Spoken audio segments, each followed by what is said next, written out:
Imagine what will be left of today's great civilizations in hundreds of thousands of years. All our cultural accumulation, paintings, statues, and palaces will all disappear, and barely a trace of our present technology will remain. Many materials designed to resist wear and tear will gradually begin to succumb under natural conditions. Now imagine that tens of thousands of years have passed, and they have been subjected to thousands of gallons of rain, centuries of fierce winds, repeated floods and earthquakes. Perhaps all that will remain will be giant pieces of carved stone, the quarried blocks that make up buildings, and the remains of various statues, just like what has come down to us from the past. Or maybe not a definite trace of our advanced civilizations will be left to fully understand our daily lives, only from tribes living in Africa, Australia, or some other place in the world. In other words, all the technology we possess, such as televisions, computers, microwave ovens, not a trace will remain, though the main outline of a building or any fragment of statues will perhaps survive. If future scientists look at these scattered remains and describe all societies of the period we are living in as culturally backwards, will they not have departed from the truth? Consider the example of Rodin's statue, The Thinker, which is familiar to the whole world. Imagine that this statue is rediscovered by archaeologists tens of thousands from now.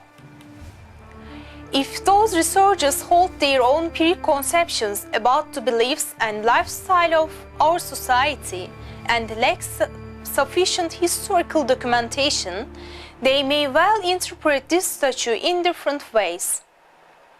They may imagine that the members of our civilization worshipped a thinking man, or may claim that the statue represents some mythological false deity. Today, of course, we know that The Thinker was a work produced by aesthetic, artistic reasons alone. In other words, if a researcher in tens of thousands of years lacks enough information and holds his own preconceived ideas about the past, it is impossible for him to arrive at the truth, because he will interpret the thinker in the light of his preconceptions and form an appropriate scenario. Therefore, evaluating the information at hand without prejudice or bias, avoiding all forms of preconception, and thinking in broader terms is the greatest importance.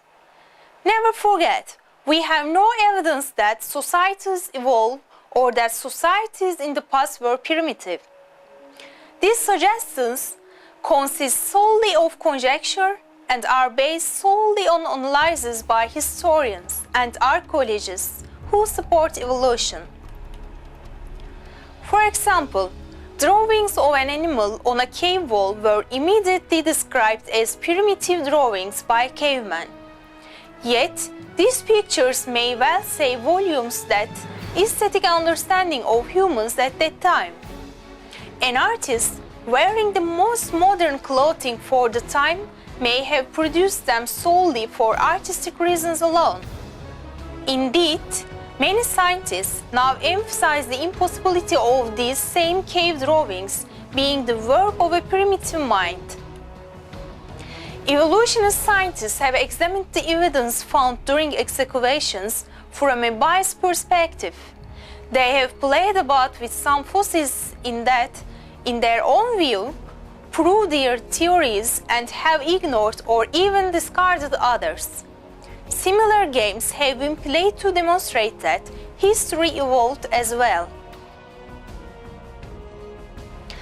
But the paleontological findings prove us that man is a man since the first day he was created by Allah, and that he was no different from the way he is today in terms of intelligence, artistic and aesthetic talents.